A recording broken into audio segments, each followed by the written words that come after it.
une délégation de la CSA avec les syndicats affiliés sont venus apporter leur soutien à nos camarades de SATES. Aujourd'hui, ce que nous venons d'entendre, la CSA affirme solennellement que ce combat n'est plus le combat du SATES, mais c'est le combat de la CSA. Et l'ère de l'injustice et de l'impunité est révolue. Nous allons prendre le combat, nous allons prendre le relais et nous allons remettre le camarade Oumar, secrétaire général du SATES, dans ses droits. Aujourd'hui, nous allons rencontrer les autorités pour leur mettre devant leurs responsabilités. Et s'ils ne nous donnent pas satisfaction, la CSA va décréter une grève générale qui va dépasser la CNE, mais qui va toucher tous les secteurs de ce pays. Et nous allons actionner nos collègues, nos camarades de la coalition des centrales pour envisager une grève générale. Parce que ce que le camarade a fait, ce n'est rien d'autre que sa mission de défendre les intérêts des travailleurs.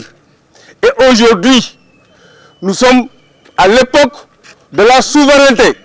Et l'eau est un produit de souveraineté. Nous ne devons pas accepter que cette souveraineté-là soit hypothéquée, soit confisquée par des étrangers. Il vous l'a dit. Depuis 3 ans, les dirigeants de CNE nous déclarent des pertes qui, cumulées, dépassent 15 milliards. La CNE ne gère que l'exploitation.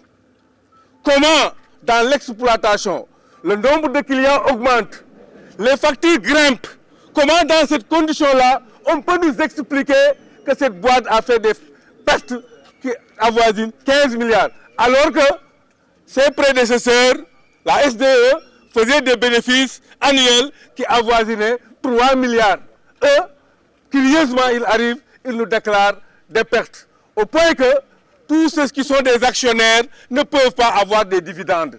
Mais cela se comprend, parce que des Toubabs venus d'ailleurs, qui sont appelés pseudo-experts, sont souvent conviés ici pour, avec une expertise que nous ne comprenons pas, avec des salaires mirobolants.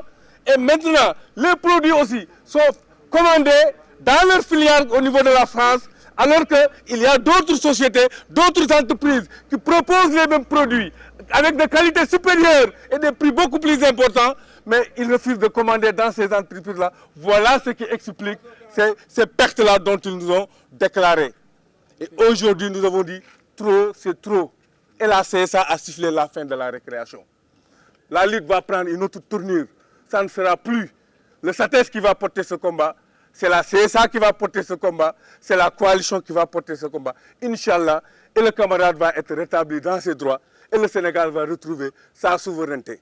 Aujourd'hui, ce qui a dérangé la direction, c'est que nous avons alerté les autorités et les autorités ont pris la question au sérieux. Vous avez entendu, en plus haut lieu, les autorités ont promis de faire une audit de la boîte parce qu'il y a des choses qui se passent qui ne sont pas normales. Et ce qui a fait, puisque c'est Omar qui est la locomotive, qui a alerté tout ce micmac, c'est pourquoi les gens veulent lui faire payer ces pots qu'il n'a pas cassés.